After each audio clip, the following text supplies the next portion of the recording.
အားလုံးကျွန်တော်စကားလေးနည်းနည်းပြောချင်ပါတယ်မနှက်ပြန်ကျွန်တော်အမေမွေးနေ့ဆိုရင်ကျွန်တော်ဒီနေ့ရေးခဲ့တဲ့ချင်းလေးပါအမေကိုချစ်တဲ့လူတိုင်းနားနဲ့နားမထောင်ဘဲနဲ့နှလုံးသားနဲ့နားထောင်ပေးပါလို့ကျွန်တော်ပြောချင်ပါတယ်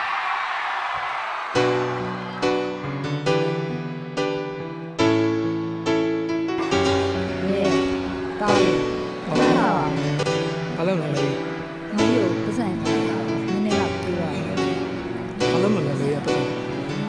နောက်ကုန်ကနေပြင်စီဖို့ပြည့်တယ်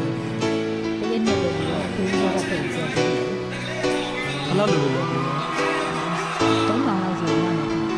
3000ရာကကိုနောက်ပြင်းနဲ့ရဲလေးရဲ့ဘဝကိုမွေးခဲ့တဲ့အမေငယ်စဉ်ကမသိခဲ့ပါဘူးမေကျေးဇူးနားလဲပြီးတော့တိတက်ဖို့လည်းမရှိခဲ့ပါဘူး1996ခုနှစ်ဒုက္ခတွေစားရောက်ခဲ့ပြီးမိသားစုဘဝလွယ်ထွေမှုပြတ်ွယ်ခဲ့တဲ့စီးပွားရေးဆုံးရှုံးသွားတာသား3ယောက်ကိုကျွေးမွေးခဲ့ငါရှိသူရဲ့ငါသား3ယောက်မငတ်စေရဘူးပညာရေးမဖက်နေရဘူးနင်းနေညဒုက္ခနာမှာတော့ရှင်လေးခဲ့တယ်ကျောင်းမုတ်ကိုအပြေးဝလေးတော့မပေးနိုင်ခဲ့ပဲပညာတွေကိုသင်ပေးခဲ့တယ်မင်းတယောက်တည်းခံစားနေစေညတွေဆိုရံများစေခဲ့ဖေဒေါသထွက်တိုင်းအော်လို့ငိုခဲ့ရတာအမှန်တရားတွေပဲဒါတွေကမပြောင်းသေးခဲ့ပါမိသားစုချမ်းသာဖို့ရင်နှောင့်နှေးခဲ့တာသိုးရွာဆုံးနေရက်တွေပဲမနှက်ပြန်အတွက်သားဝင်နေရေးပြည်လဲပါမလားလက်ထဲမှာပတ်စံ90မင်းမျက်နှာမကောင်းဘူးသူရင်ထဲမှာမျိုးသိပ်ဝက်ခွဲထားတယ်ညီငယ်ဆုံးဘာမှမသိဘူးမင်းကငါကူညီဖို့လည်းပြားမှမရှိဘူးတစ်နေ့တာပြီးဆုံးဖို့အတွက်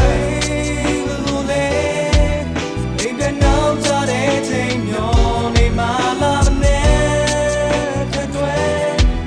ဒီမိသားစုစားတဲ့ဘူးမနေလာနေမလို့လေနောက်ဘဝများလည်းမြဲတမ်းပြောနိုင်ပါစေရဲ့ကဲဘူးဘဝလုံးတွေပေးခဲ့နေ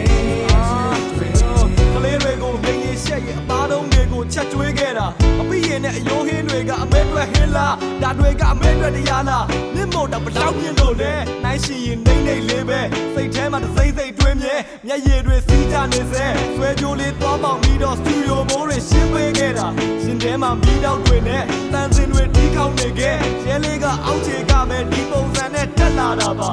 တော့မှအရှုံးမပေးဘူး hip hop music ဒီလုံးတွေပြင်ပန်းခဲ့လို့အားရင်တွေလည်းကုန်ခန်းနေခဲ့ဝစ်လျှော်စဲမေဘလို့လဲမေကုန်ပဲမင်းနိုင်ခဲ့ကျွန်တော်ပေးတဲ့ price ဆိုင်နဲ့ဆိုမေလောက်ပါမလားသားစုတွေသွားနေကြတဲ့အစင်းမြင့်နေရတွေအမေရောက်ပါမလားဒုက္ခတွေကုန်ဆုံးသွားမှာအကျွေးတွေလည်းပျောက်ပြဲသွားရင်ပေါ်တာတွေလည်းကြုံရတော့မှာစိတ်ချမ်းသာနေနိုင်ဖို့အတွက်ဒါငါဘဝအစစ်မှန်ပဲအလုံးသားရဲ့ထိတ်ဆုံးမှနေစားထိုးဖို့တယောက်မှမရှိဘူးငါဘဝရဲ့